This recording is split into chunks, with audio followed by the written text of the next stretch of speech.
Dito sa Papa Dudut Stories, ikaw ay hindi nag-iisa.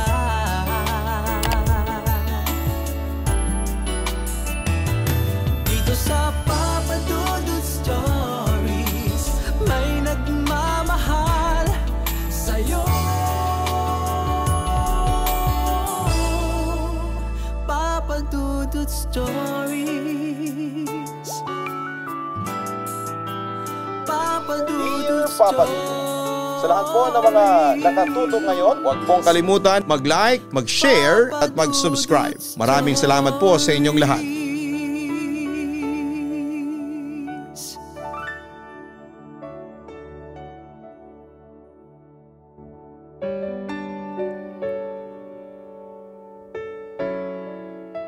Dear Papa Dudut, ako po si Ariel at ito ang isa sa mga pinaka hindi ko makakalimutang bahagi ng buhay ko. Nang minsang subukan namin ng mga kaibigan ko ang Spirit of the Coin. Ilang taon na ang nakakalipas. Isa sa mga pinakamasayang araw yon dapat sa buhay ko. Sa unang pagkakataon, naaprubahan ng vacation request ko sa school. Hindi ko nga inaasahan kasi first time kong nag-request. First time ding napagbigyan. Para ko nanalo sa loto sa sobrang saya. Ang tanging gusto ko lang noon ay makahanap ng tahimik na lugar para makapag-relax at makapagsulat ng literary work na matagal ko nang gustong tapusin. Kaya naman ako at ang tatlo kong barkada si Jansen, Martin at Romeo ay nagplano ng isang maikling bakasyon sa isang probinsya na hindi ko na babanggitin pa kung saan. May nahanap kaming lumang bahay doon na pwedeng tuluyan ng ilang araw. Magandang lugar na napapalibutan ng luntiang halaman. Presko ang hangin at tahimik, isang perpektong lugar para makapagpahinga at makatakas saglit sa stress ng eskwela. Pero kahit gaano kaganda, ang lugar ay may isang bagay na hindi maipaliwanag. Ang bahay mismo. Mas malaki ito kumpara sa ibang bahay sa paligid. Isang lumang Spanish style house, gawa sa makapal na kahoy at bato.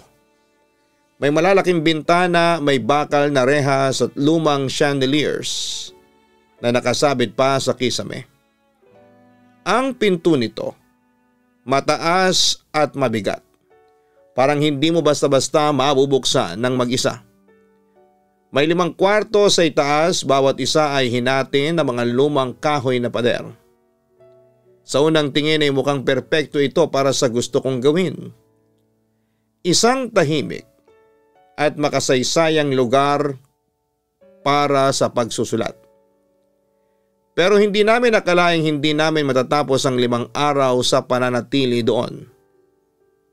May kung anong hindi namin nakita nung unang pasok namin sa bahay.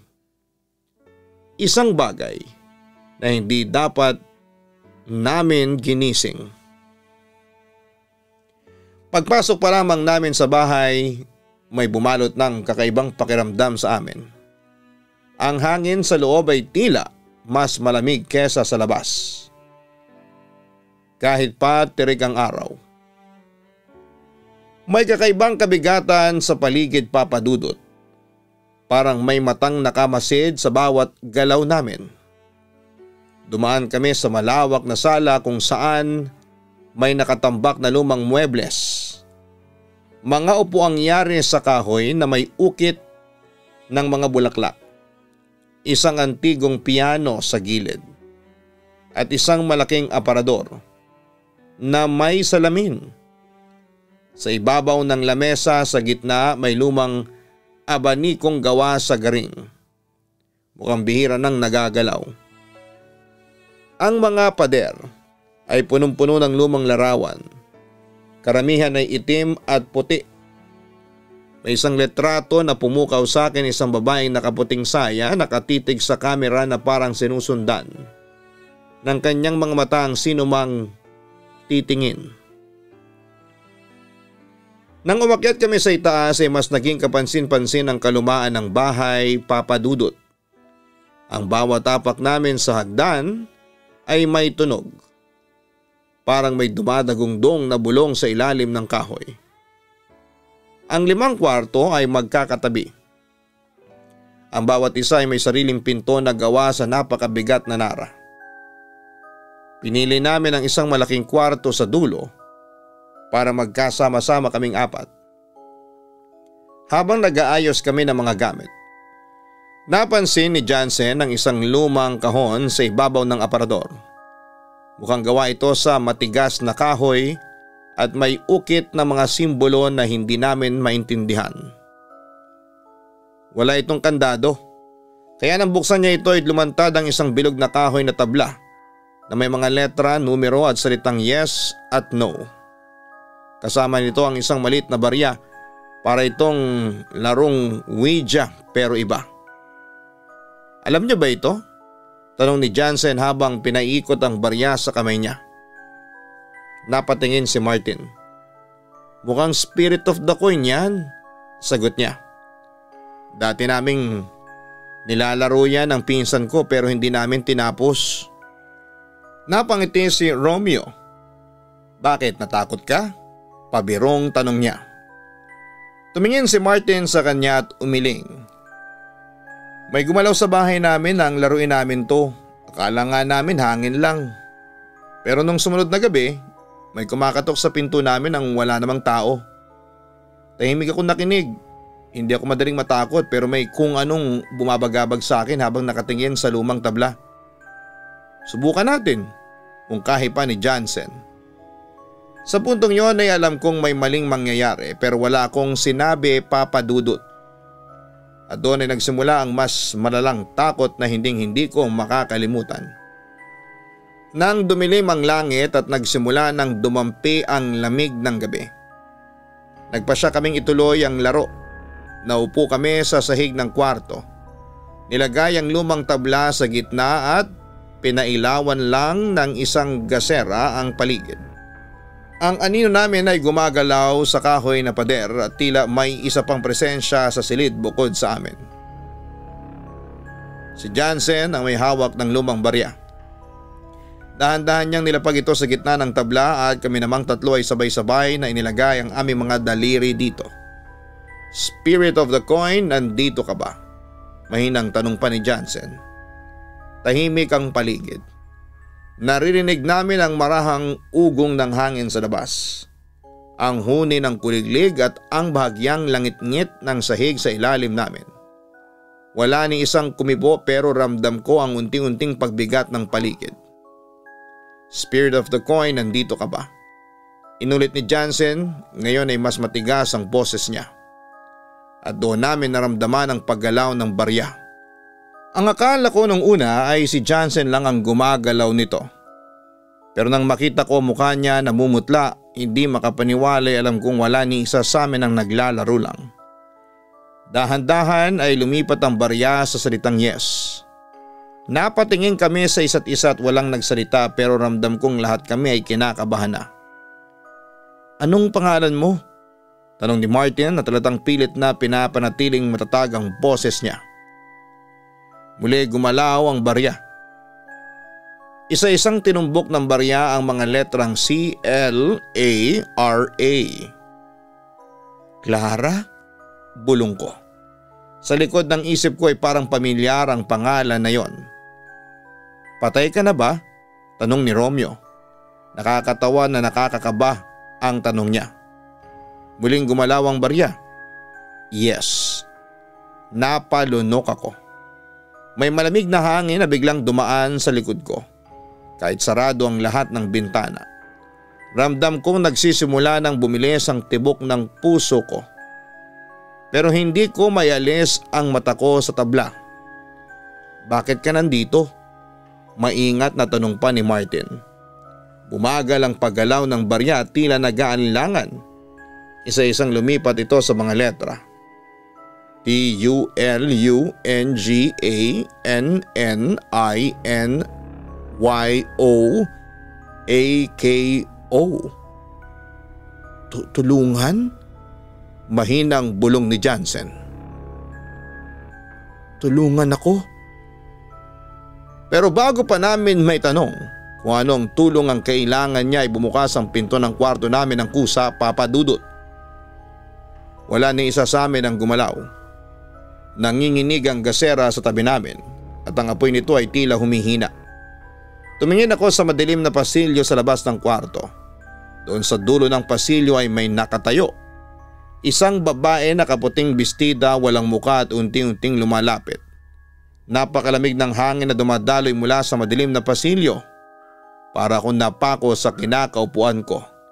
Hindi makagalaw, hindi makapagsalita, ang anino ng babae ay mahaba at lumulutang.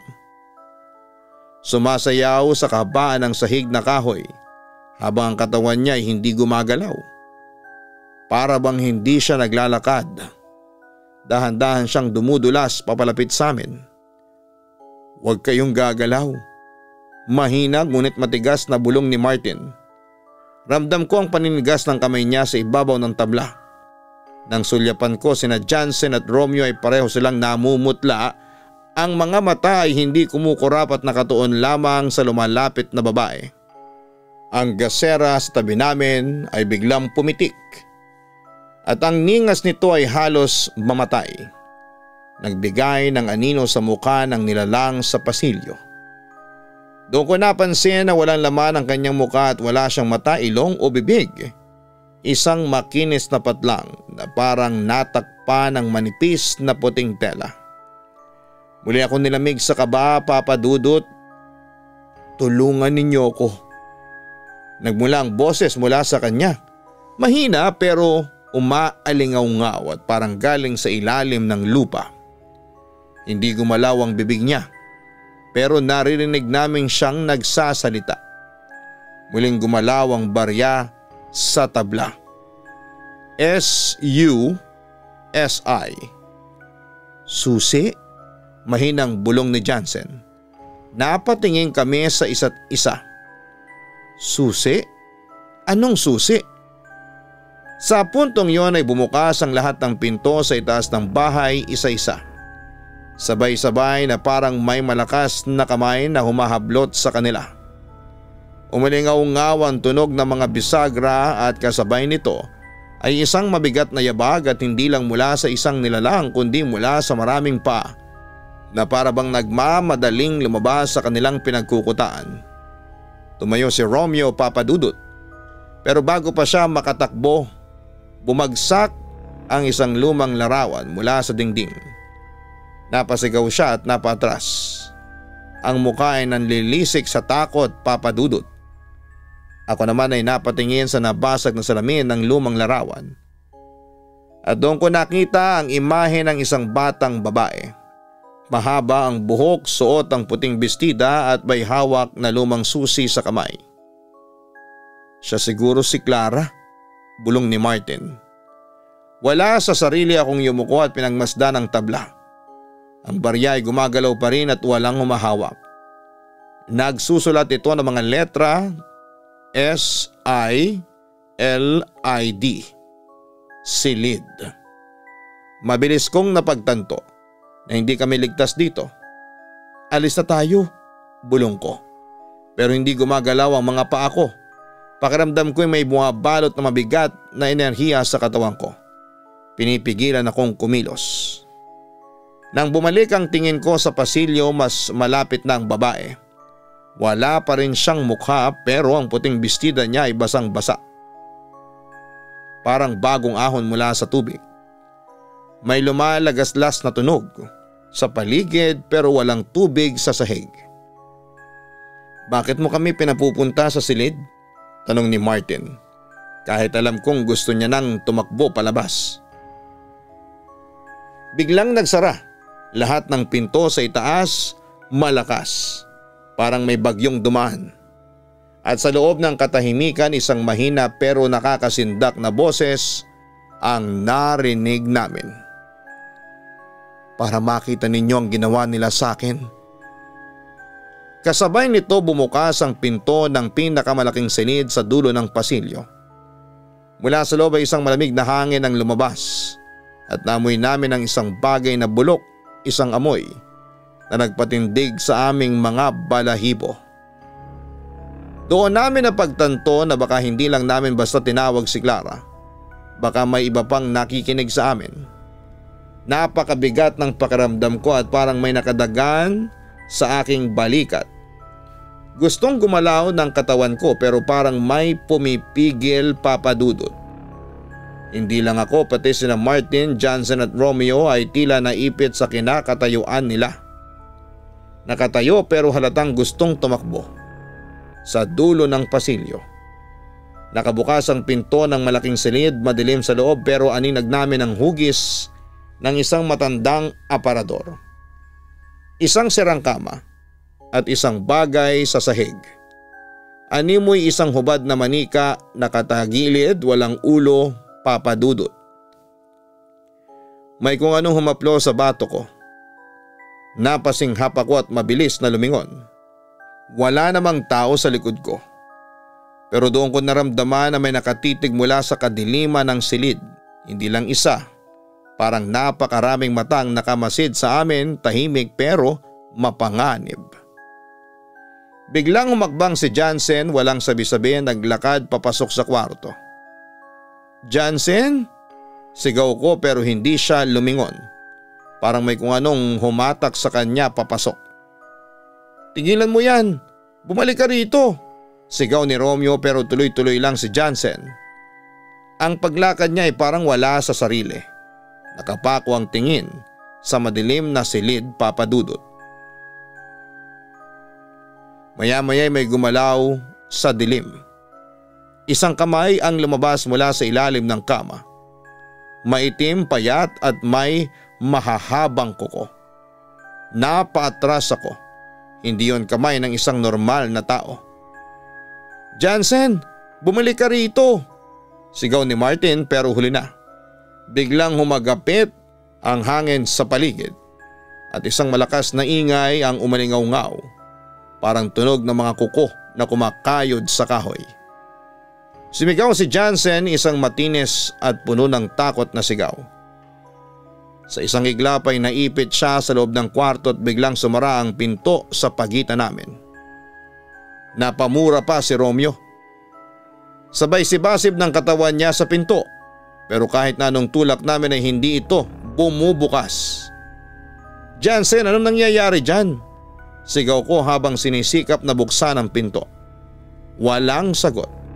Sa halip ang narinig namin ay isang mahinang kaluskos sa loob, Papa Dudut. Parang may gumagapang sa sahig. Kasabay nito, ang barya sa tabla ay gumagalaw muli.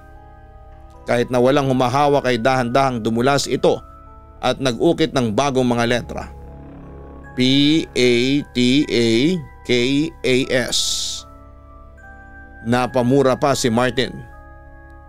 "Papatayin nila tayo rito." Nagsimula ng manginig ang kamay ko habang tinutulak ang pinto. Sa loob ay narinig namin ang mahinang pag-iyak ni Jansen. At pagkatapos isang malamig na boses ang nagmula sa kabilang panig. Wala na siyang mata. Wala na siyang mata.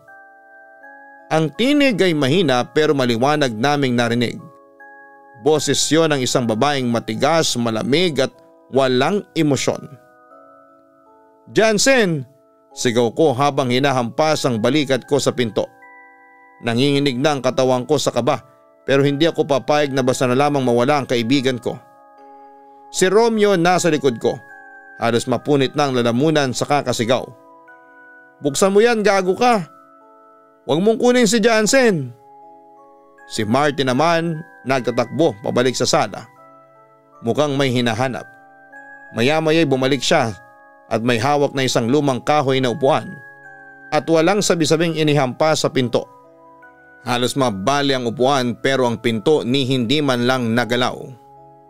Walang sigaw na nagmula kay Jansen, tahimik na sa loob ng kwarto. Sa halip ay may narinig kaming mahihinang yabag, mga hubad na paa na dahan-dahang lumalapit sa pinto mula sa loob. Isang hakbang, 2, 3. Huminto kaming lahat. Pakiramdam ko ay nasa kabila na siya ng pinto at nakadikit lang sa kahoy at nakikinig sa amin. "Jansen?" Bulong ni Romeo Nanginginig ang boses. Tahimik, pero nararamdaman namin yon. Isang malamig na dampi sa kabilang panig ng pinto at parang may palad na inilapat sa kahoy. At bigla ay nag-cruise sa mga anino sa ilalim ng pintuan. Hindi lang isa, 2, 3, 4. May kasama siya. Ano to? Putik, ano to? Sigaw ni Martin habang napapaatras at napapasuntok sa hangin.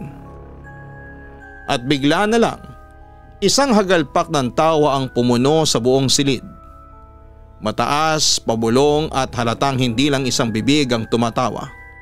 Napaatras kami. Ang boses ay parang dumadami mula sa isa, naging 2, naging 3 hanggang sa punong-puno na ng halakhak ang buong pasilyo. At sa isang iglap ay bumukas ang pintuan. Dahan-dahan marahang bumukas. At doon namin nakita si Jansen. Nakatayo siya sa gitna ng silid, walang kagalaw-galaw, Papa Dudut. Ang ilaw mula sa labas ay bumagsak sa mukha niya pero walang anino ang kanyang mata. Puno ng itim.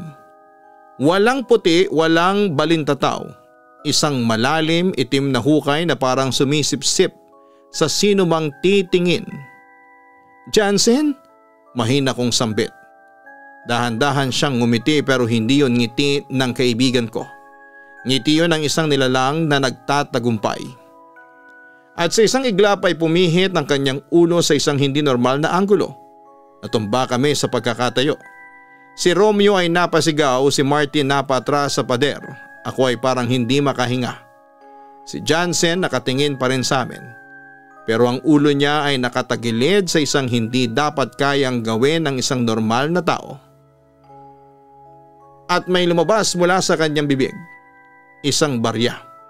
Dahan-dahang gumulong ito sa sahig, dumaan sa pagitan ng aming mga paa at huminto sa pintuan. Sa ibabaw ng barya, may nakaukit na pangalan. Ariel. Napatulala ako sa baryang gumulong sa sahig. Ariel, pangalan ko. Hindi ko to kinuha, sigaw ko. Nanginginig ang kamay habang nakatutok ang daliri sa barya. Bakit nandyan yung pangalan ko? Si Romeo halos hindi na makahinga sa kaba. Nakapikit ng mariin, parang pilit at tinatanggal sa isip ang nangyayari. Si Martin naman, namumutla at gusto yatang tumakbo pero hindi makagalaw. Si Jansen ay hindi na si Jansen ang nakikita namin. Nakatayo pa rin siya sa pinto, matahimik pero ang ulo niya ay nananatiling nakatagilid sa hindi normal na anggulo. Mga mata niya ay puro itim at parang walang kaluluwa. Hindi ko na kaya. Inakbang ko ang isang paa pabalik pero biglang may malamig na hanging dumaan sa bato ko. At narinig ko ulit yon, isang tinig ng babae. Isa pang laro, isa pang laro. Wisit ka! Sigaw ni Martin. Bumunot ng kandilang hiniram niya kanina sa altar sa sala at inihagis kay Jansen. Pero bago pa tumama ang kandila ay napatigil ito sa ere. Lumutang. Dahan-dahan itong bumalik sa amin. Dumaan sa pagitan ng hangin na parang may hindi nakikitang kamay na may hawak nito. At sa isang iglap ay bumagsak ito sa may sahig. Patay na ang apoy. Maya-maya sa gitna ng katahimikan ay may lumabas mula sa likod ni Jansen, isang maliit na liwanag. Isang alitaptap. Nakita ko itong lumulutang sa ere, umiikot sa ulo ni Jansen at sa bawat paglipad nito ay parang may dumadaang anino sa mukha niya. Parang nagpapakita ng iba't ibang mukha. Si Romeo ay napasinghap. May mga mukha silang kasama. Bawat pag-ilaw ng alitaptap isang bagong mukha ang bumubuo sa mukha ni Jansen. At sa isang iglap ay bigla siyang lumapit. Sa isang iglap ay wala ng distansya sa pagitan namin. Nandiyan na siya. Nasa harapan ko na. Ariel! Bulong niya. Pero hindi lang boses ni Jansen ang narinig ko. Maraming boses. Ariel. Mababa, mataas, mga tinig na parang bumubulong sa tenga ko ng sabay-sabay. Ariel. Ariel. At doon ko naramdaman. May isang malamig na daliri ang humawak sa balikat ko. Hindi kamay ni Romeo, hindi kamay ni Martin. May isang tao pang nasa likod namin. Ramdam ko ang malamig na hawak sa balikat ko.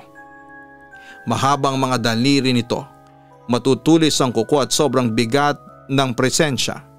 Hindi ko na kinaya. Napapikit ako at umaas ang guni-guni lamang ito pero hindi. Dahil nang bumukas ulit ang mga mata ko. Lahat ng kandila sa paligid namin ay biglang namatay. Dilim. Putik! Ano ba tong ginawa natin? Sigaw ni Martin. Walang sumasagot. Ang tanging narinig ko lamang ay ang tunog ng paghinga naming lahat. At isa pang bagay. Isang paghinga mula sa kung sinong nasa likod ko. Dahan-dahan, malalim, parang may hinahanap. Pakiramdam ko kung iikot ako ng bahagya ay makikita ko siya. Pero hindi ko kayang lumingon. Sa halip ay naramdaman kong kumilos si Romeo sa tabi ko. Tumingin siya paitaas at parang may naramdaman din. At doon niya ito nakita. Nakita ko kung paano naglaho ang lahat ng kulay sa mukha niya. Kung paano bumuka ang bibig niya sa takot. Sinundan ko ang direksyon ng tingin niya. Sa itaas ng kisame. At doon ko rin siya nakita nakabaliktad, nakadikit sa kisame. Isang nilalang na walang muka, isang aninong walang hugis. Pero may mga kamay na humahaba at kumikilos na parang hindi normal. Nakatingin sa amin. O mas tama sigurong sabihing naghihintay. Walang gustong gumalaw pero bago pa namin maisip kung ano ang gagawin, ang malamig na kamay na kanina pang nakadikit sa balikat ko ay biglang pumisil. Mahigpit. Napasinghap ako at doon ay parang bumukas ang isang pinto sa paligid namin. Hindi literal na pinto pero isang puwersa ang biglang lumamon sa lahat. Sa isang iglap ay nasa ibang lugar na kami, Papa Dudut. Wala na ang sala ng bahay. Wala na ang sahig na kahoy. Nasa isang madilim na espasyo kami at parang isang malaking kahon na walang pinto at bintana. Anong nangyayari? Humihingal na tanong ni Martin. Si Jansen nakatayo pa rin sa tabi namin. Pero mukha na siyang lumang manika. Maputla, walang emosyon pero nakangiti. At sa wakas ay nagsalita siya. Natapos na ang isang laro, bulong niya. Malamig at walang damdamin. Nanginginig ang katawan ko sa sagot niya. Anong laro? Unting-unting gumalaw ang mga labi niya sa isang ngisi. Ang laro kung saan ang matitira ang magiging susunod na lalaban. Wala kaming naintindihan hanggang sa isang tunog ang umalingaw-ngaw. Parang may kumakatok sa labas ng kahon. Pero paano magkakaroon ng labas kung wala ngang pinto ang kwartong ito? Nagsimula akong kabahan nang tumaas ang tunog. Hanggang sa biglang may humila kay Romeo. Isang kamay mula sa kawalan. Mabilis, walang babala. Hinila siya papalabas sa dilim, Papa Dudut. Isang sigaw ang narinig namin at pagkatapos ay tahimik na. Hindi ko alam kung ano ang nangyari pero nang bumalik ang tingin ko kay Jansen, mas lumawak ang ngiti niya. Isa na lang ang kulang. At bago pa namin maisip kung sino ang susunod, may kamay nang lumabas mula sa sahig papunta sa akin. Maitim, matigas, parang hindi balat ng tao. Dumudulas ito sa kahoy na sahig na parang ahas papunta sa paa ko. Para akong na-paralyze. Gusto kong tumakbo, gusto kong sumigaw. Pero walang lumalabas sa bibig ko. Nakita kong napaatras si Martin pero si Jansen ay nakatayo pa rin doon at hindi natatakot. Nakatingin lang siya sa akin at doon ko naisip na may alam siya. Jansen, ano ito? Pasigaw kong tanong. Ngumiti siya, Papa Dudut. Pero bago pa siya sumagot ang kamay sa sahig ay dumiretso na sa binti ko. Sobrang bilis. Papa Dudut, naramdaman ko ang malamig na hawak nito sa balat ko at mahigpit, halos pumasok ang mga daliri sa laman. Hindi, bitawan mo ako. pero walang away itong humila pababa. Nakita ko ang paa ko at unti-unting lumulubog sa sahig. Parang lumalambot ang kahoy, nagiging putik at dinudurog ang katawan ko pababa. Nagsisigaw sina Martin at Romeo pero wala silang magawa. Napatingin ulit ako kay Jansen at sa wakas ay nagsalita siya. Tapos na ang laro, may papalit na. Dahan-dahan siyang lumapit sa akin, hindi nagmamadali, hindi natatakot. "Jansen, ano to?" Ngumiti siya pero iba na ang tingin niya. Parang hindi na siya si Jansen, parang ibang tao na ang nakatira sa katawan niya. Lahat ng sumali sa larong ito ay may kapalit at ngayon ay ikaw na. Maligayang pagdating sa kanila at doon ko naintindihan, Papa Dudut. Hindi namin nilaro ang Spirit of the Coin, kami ang nilaro nito. Isang malakas na puwersa ang tuluyang humatak sa akin pababa at nawala na ang lahat. Itim, walang hanggan, walang tinig. Nang dumilat ako ay nasa isang madilim na espasyo ako. Walang kahit na ano sa paligid. Walang hangganan. At sa gitna ng dilim, may isang mesa. Sa ibabaw ng mesa ay may isang pirasong lumang barya. Gumulong ito ng kusa at tumigil sa harapan ko. At doon ko narinig ang isang bulong. "Ikaw na ang taya." At doon nagsimula ang totoong laro. Hindi ko alam kung nasaan ako. Ang paligid ay punong-puno ng kadiliman. Wala akong marinig. Wala akong maramdaman. Pero buo pa rin ang isipan ko. Para akong lumulutang sa isang espasyo na walang simula at walang katapusan. At sa harap ko, nakapatong ang isang lumang barya sa lumaring mesa. Gumulong ito. Walang hangin, walang kahit na anong puwersa. Pero kusa itong gumalaw. Umiikot sa ibabaw ng mesa bago huminto. Naramdaman ko ang malamig na hangin sa bato ko. May bumubulong. "Ikaw na ang taya." Biglang bumigat ang katawan ko at para akong hinihigop pa ibaba. Pero hindi ko alam kung saan. Gusto kong gumalaw, gusto kong tumakbo papalayo pero parang may nakagapos sa akin. At doon ay nakita ko sila. Maraming mata, maraming mukha, nagmamasid. May mga aninong nakapaligid sa akin, walang malinaw na hugis pero naramdaman ko ang presensya nila. Lahat sila ay nakatingin sa akin. At sa gitna nila ay may isang pamilyar na mukha, si Jansen. "Jansen, ano to? Anong nangyayari?" Ngumiti lamang siya. Pero hindi na ito ang Jansen na kasama ko sa Bataan. May iba sa kanya. Ang ngiti niya ay malalim, malamig, puno ng isang bagay na hindi ko maipaliwanag. Pero hindi ito sa isang buhay na tao. Umakbang siya papalapit kasabay ng paggalaw ng barya sa lamesa. Natapos na ang laro namin. Ikaw na ang susunod. Napatingin ako sa lumang barya. Gumalaw itong muli.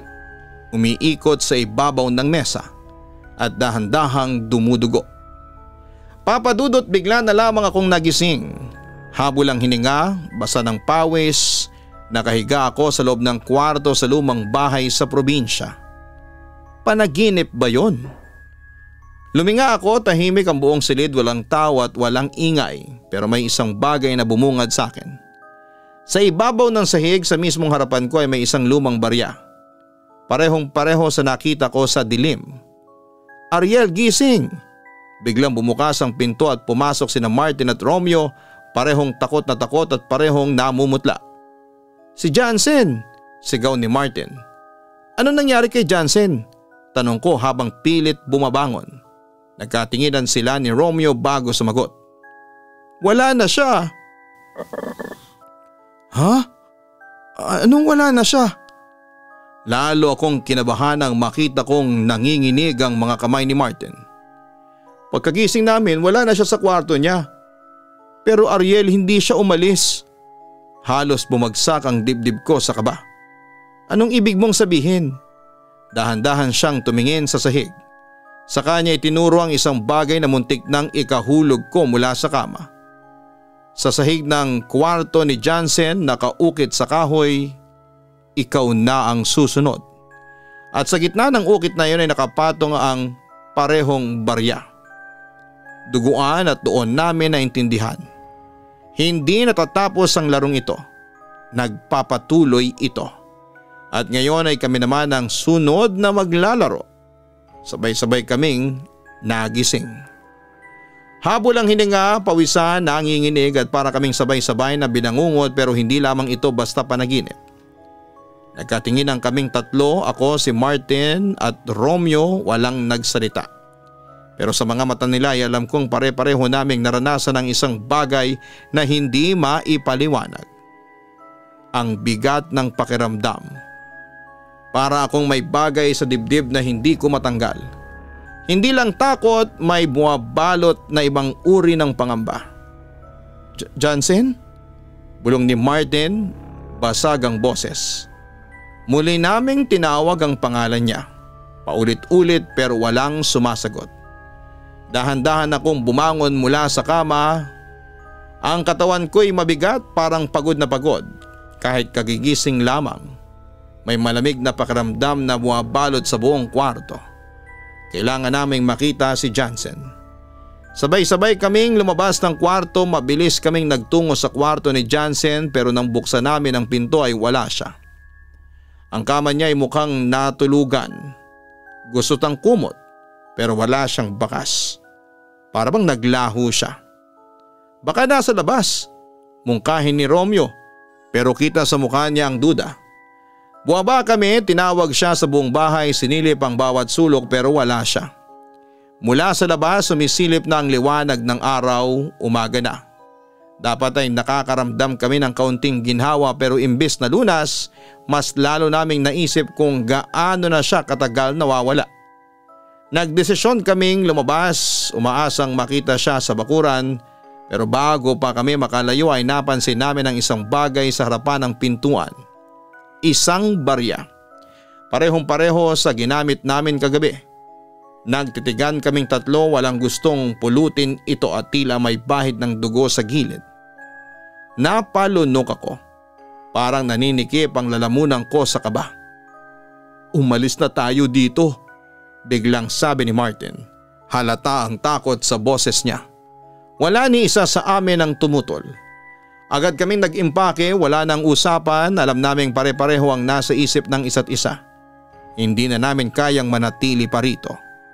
Dala ang aming gamit, mabilis kaming lumabas ng bahay at habang palayo kami muli kong nilingon ang lumang bahay na sa loob ng isang gabi ay naging bangungot sa amin.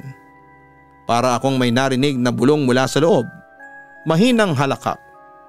Hindi ko alam kung guni-guni ko lamang ba yon o may isang bagay talaga na nakamasid sa amin. Nang makalabas kami sa bakuran ay huminto ako saglit at pinakiramdaman ko ang paligid. Tahimik. Pero sa kaibuturan ng loob ko ay alam kong hindi pa tapos ang lahat. At doon ko napagtanto na hindi na namin makikita si Jansen. Hindi dahil umalis siya. Hindi dahil nagtago lang siya. Kundi dahil hindi na siya kabilang sa mundo namin.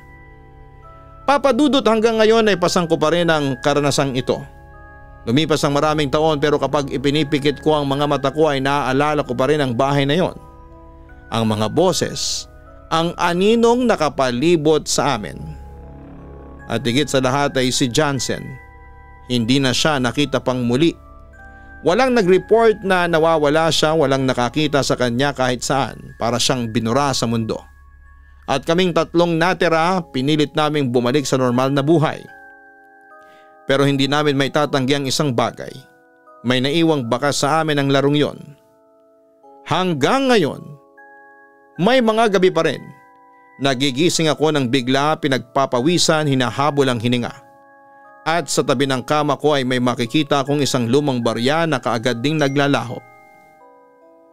Hanggang ngayon, pilit ko pa ring tinatakasan ang pangyayaring ito na sana ay tuluyan ko nang maibaon sa limot.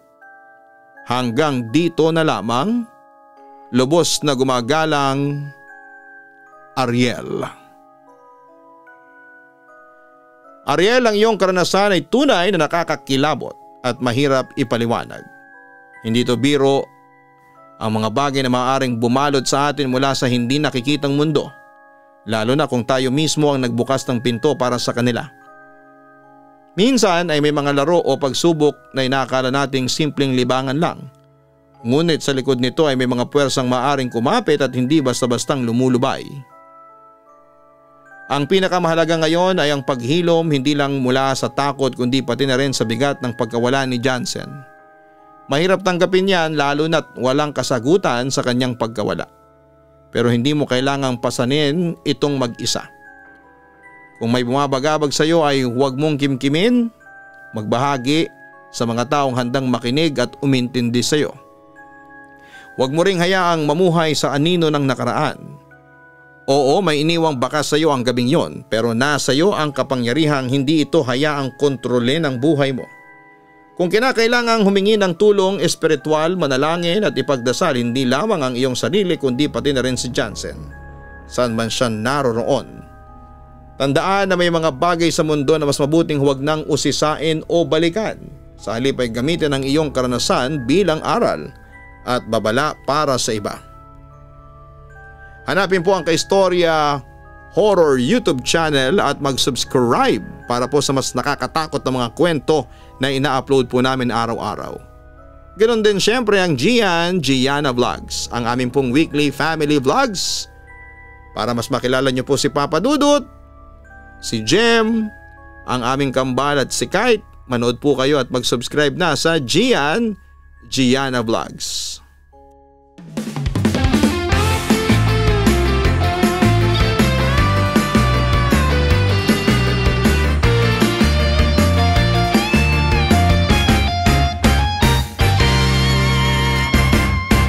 Hanap mo ba'y manok na masarap? Lechon manok na lagi niyong babalik-balikan. Let's go na magpatumpik-tumpik pa. Siguradong enjoy lahat sa kapagkainan. Papa Dudut, lechon manok, iba ang lasa, iba ang sarap.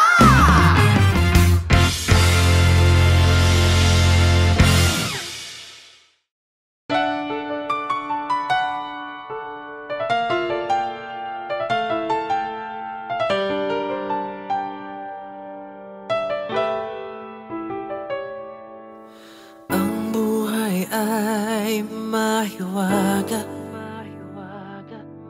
laging may lungkot at saya. Sa Papa Dudut Stories, laging may karamay ka.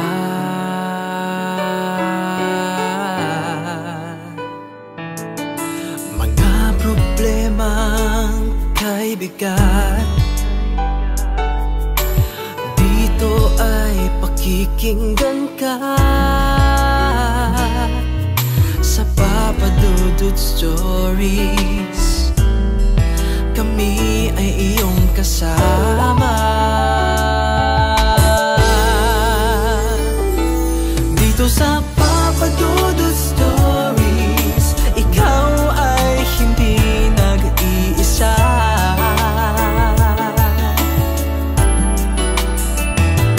Dito sa Papa Dudut Stories, may nagmamahal sa'yo. Papa Dudut Stories, Papa Dudut Stories,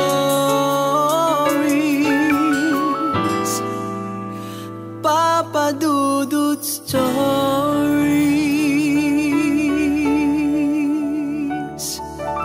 Hello mga ka-online, ako po ang inyong si Papa Dudut. Huwag kalimutan na mag-like, mag-share at mag-subscribe. Pindutin ang notification bell para mas maraming video ang mapanood ninyo. Maraming salamat po sa inyong walang sawang pagtitiwala.